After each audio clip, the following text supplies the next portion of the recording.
There comes a point where you stop preparing and you start proving. Training Camp 2 was that point for me. In 7 days, the crew and I head down to Mexico, and the journey of the ride starts. I'm riding 2,000 miles on a bike, raising $1 million, and giving every dollar away on the journey. But before we can do any of that, I had to find out if I was actually ready. 6 months ago, I had never ridden more than 10 miles on a bike, and the question for this training camp was, can I actually do this? Can I actually ride back-to-back long mile days? That was the test. The crew showed up locked in. Their morale was high, but everyone knew what this camp meant. Even Coach Joey knew the importance of these 2 days. A professional cyclist I had hired 6 months ago was here to get me ready. He wasn't just coaching me from Zoom, he was actually riding with me, showing me the way of the road. That meant a lot to me, but it also meant a lot to the crew and brought them a ton of comfort. We are locked in. Joey, I think grand slam. Joey is the man. Got Matt on track with his diet, his nutrition, and also skills on the bike. All in all, first off, super happy with where Matt's fitness currently is at. And we knew that he had done quite a few longer days on the trainer, but nothing quite this long outside. And day one was a pretty good test for what to expect during the ride. It was windy, it was hot, mostly headwind the whole day, which can be kind of demoralizing sometimes on the bike. Day one was one of the hardest things I have ever done. The Texas heat was a real thing. It was brutal. And that damn headwind was way worse than Training Camp 1. There were 2 stretches where I felt like I was riding into a wall, and it didn't help the cause that I was under fueling. Snack?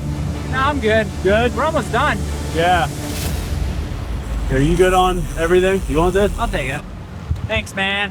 Yeah. I'm still working on dialing in what it looks like to consume that many calories, that many carbs, while riding my bike. I'm used to working out fasted or fueling after I work out.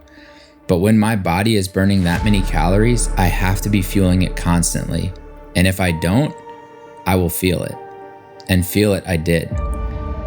I gotta eat more in the morning. Yeah. I hate breakfast food. Joey said I should try rice with soy sauce, because I couldn't eat that stuff. I thought I was gonna puke. The amount of disappointment I had in my body when I saw there was a Dairy Queen across from the Subway and you guys chose Subway? Dude, that could have been a Blizzard and fries. You're not wrong. And we said we wanted the turkey tom on Italian. Rookie mistakes. That's why we do these things. I learned my lesson. Let's go home. The route to San Angelo was beautiful. Rolling through the hill country of Texas, enjoying the sunrise, cattle as far as I could see.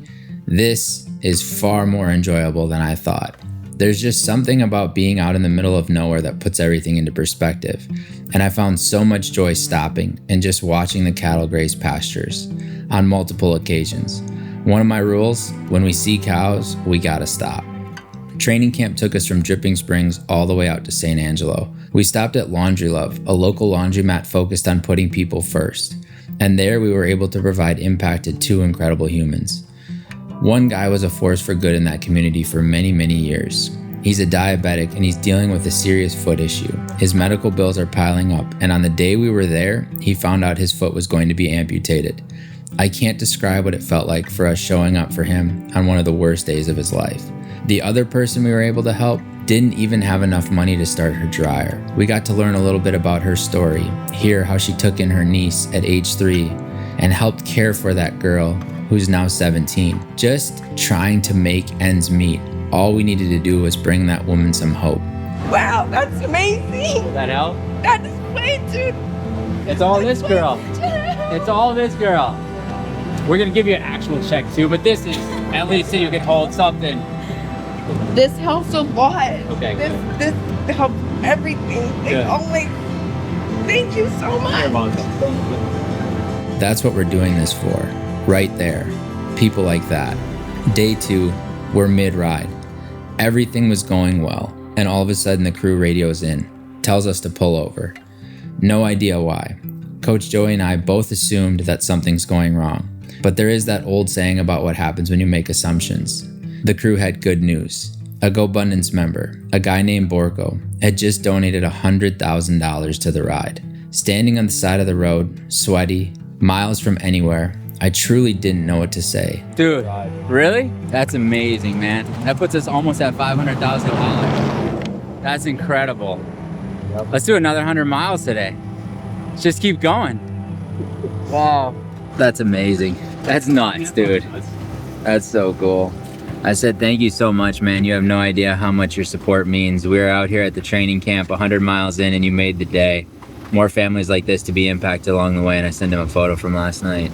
That kind of belief from someone on the other side of the country, following along on our mission online, is so freaking humbling. I think what moved him, what moved a lot of people, what moved me, what even moved the crew is the story of Cash.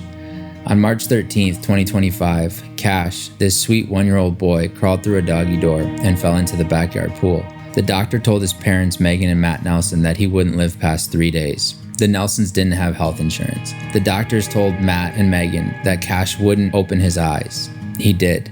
They told him he wouldn't be able to hear again. He can. They told him they'd probably never be able to take their son home.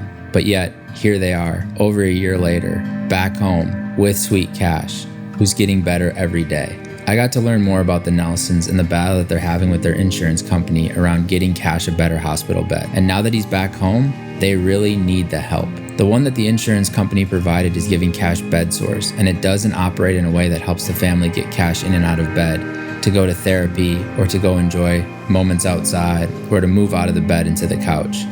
When we showed up, I had no idea what to expect.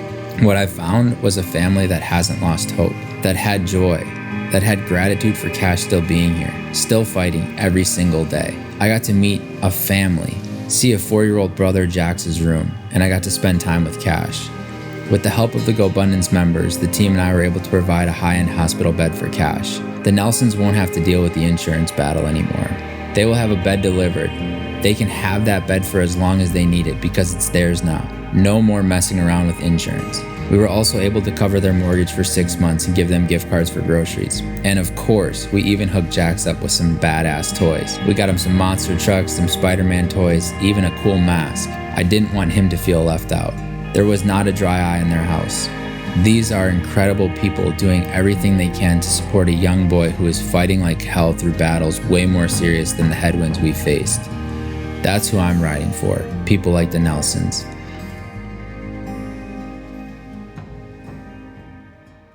I won't pretend everything went perfect. Day 2 started with the van window breaking, so the crew had to improvise on our water deliveries.